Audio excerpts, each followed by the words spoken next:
গলে সবার ছেড়া সবার আগে তারা থাকো বাবা থাকো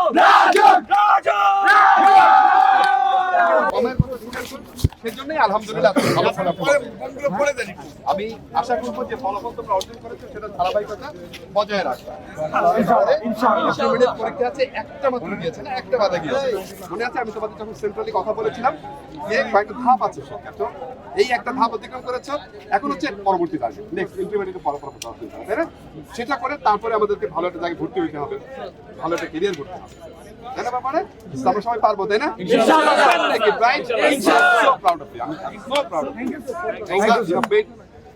এই কলেজে যে ফলাফল, ভালো ফলাফল অর্জন করার যে ধারাবাহিকতা, সেটা বজায় রাখতে তোমরা সহায়তা করেছো, সেই জন্য তোমাদের প্রত্যেককে ধন্যবাদ, অন্তরের অন্তঃস্থল থেকে ধন্যবাদ। Thank you so much.